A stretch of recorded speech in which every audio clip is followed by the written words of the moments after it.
3 décembre 2016, 20h43.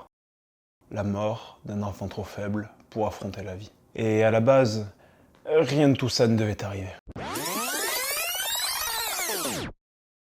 Ça, c'est moi, Théo, déjà 10 kilos de trop au collège. Et aussi loin que remonte ma mémoire, j'ai toujours été en surpoids. Après moi, je m'en rendais pas forcément compte, mais mes camarades savaient très bien me le faire remarquer. Je pense que tu sais à quel point les enfants peuvent être méchants quand ils le veulent. D'ailleurs, j'avais toutes sortes de surnoms à l'école que tu peux imaginer et que je ne vais pas te citer là. Des surnoms moqueurs, rabaissants, vexants, dont j'ai préféré rigoler et me cacher derrière un faux sourire plutôt que d'affronter directement ces personnes qui se moquaient de moi. Et à trop en rigoler, j'ai fini par me perdre à mon propre jeu. Ce jeu qui me faisait passer outre ces critiques en me rapprochant d'une certaine manière de ces personnes qui se moquaient de moi, mais qui en réalité m'éloignait de la personne que je voulais être. Et tu te doutes bien que personne n'a envie d'être la risée juste pour être accepté. Et moi, faut croire qu'à trop vouloir me faire accepter, j'ai fini par m'oublier, jusqu'à ce que mon réveil sonne. Et pour entendre cette sonnerie, pour la première fois, j'ai dû attendre 17 ans. 17 ans à tenter de modifier ce corps dans lequel je ne me sentais pas bien. Alors, je vais être honnête, j'ai bien tenté des choses pour le modifier, et plein de choses même. J'ai testé des régimes à la mode, des centaines de vidéos sur YouTube, j'ai écouté des conseils de coach me faisant croire que je pouvais perdre tous mes kilos en un claquement de doigts. Alors j'ai eu quelques maigres résultats qui m'ont fait perdre quelques kilos, qui m'ont amené à un physique un peu plus léger, mais qui restait un physique skinny fat, mais rien d'affolant. Et j'avais à peine le temps de célébrer ces quelques kilos que je les reprenais quasiment instantanément. À ça, tu peux rajouter l'isolement, pas de petites copines, pas de vrais amis, pas de personnes à qui en parler. Mes proches qui me disaient que non, ma situation était normale, que je n'avais pas à me plaindre. Et tu sais, pareil que la plupart des détenus, avant leur exécution, réclamaient un dernier clap avant de passer sur la chaise électrique. Pour ma part, mon dernier clap, ça a été de me dire « Ok, je vais regarder une dernière vidéo YouTube. Si cette dernière vidéo YouTube, c'est pas la bonne, je resterai comme je suis. Tant pis. S'il y a vraiment rien à faire, il n'y a rien à faire. » Cette vidéo, c'est une vidéo qui a changé ma vie. C'est ce fameux réveil qui a sonné 17 ans après. Cette vidéo, elle s'appelle la dure réalité de la perte de poids de Antoine Fonbonne. Et cette vidéo, elle a été incroyable pour moi. Ça a été un game changer. Je suis resté scotché devant la vidéo, à l'écouter attentivement et à me reconnaître dans chacun de ses mots. Ce que je retire de cette vidéo, c'est que, en fait, si je galère depuis le début, si c'est difficile, si je me bats et que je lutte au point vraiment d'avoir envie d'abandonner chaque jour où je fais des efforts, bien c'est normal. Et c'est simplement ça le message de la vidéo. C'est dur, mais c'est normal que ça soit dur. Et à ce moment-là, j'ai le déclic. Je comprends que un changement, c'est dur. Un changement qui dure, c'est dur. Et ça, je l'avais pas compris.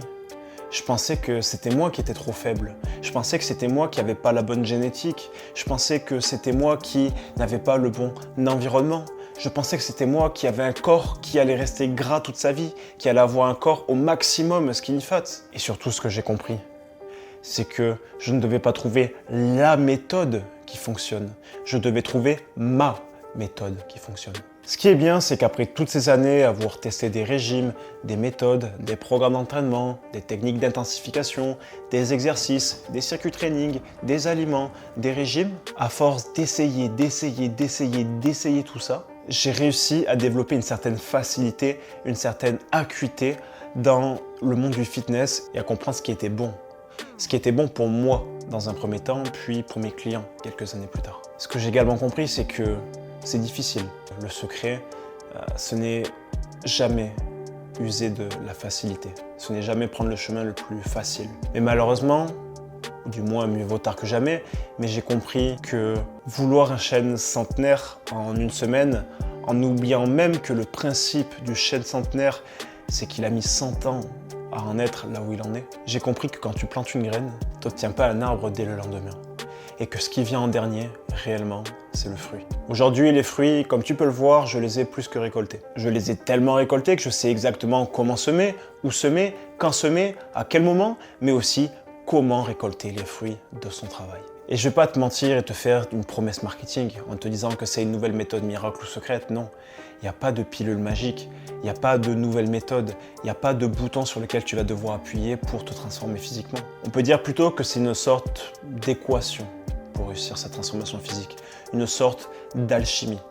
Et cette équation, cette alchimie, j'ai décidé de te la partager parce que je sais à quel point c'est dur. Dur de charbonner sans avoir de résultats visibles sur son corps. Je sais à quel point c'est dur de se sentir seul. Je sais à quel point c'est dur de voir les autres avec un corps qui est physiquement beau alors que toi, tu as l'impression de faire 10 fois plus d'efforts avec un corps qui reste disgracieux. Je sais à quel point c'est dur de ne pas comprendre pourquoi toi, particulièrement toi, tu n'y arrives pas aujourd'hui. Et tu sais, ce que j'ai compris surtout, c'est que dans la magie, tout est faux. Tout est faux sauf une seule chose, le magicien. Ils ont des tours bien huilés, des tours bien ficelés.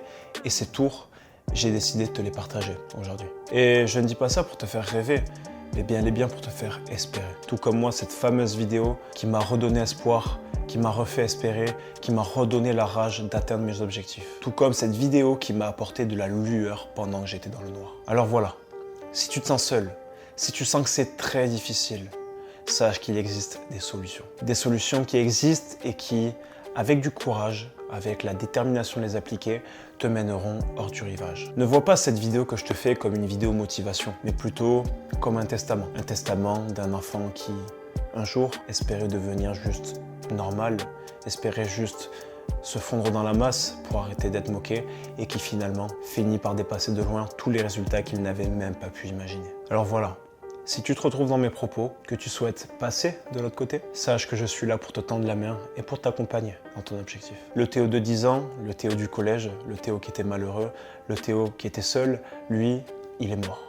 Mais le Théo adulte, aujourd'hui, qui s'est amélioré, le Théo dont je suis fier, le Théo qui te parle aujourd'hui à la caméra, c'est le Théo qui est prêt à t'accompagner. Donc si tu souhaites te faire accompagner, clique sur le lien qu'il y a dans ma description pour réserver une consultation de 45 minutes gratuitement avec moi pour que tu puisses découvrir comment fonctionne mon coaching. Ciao, ciao mec.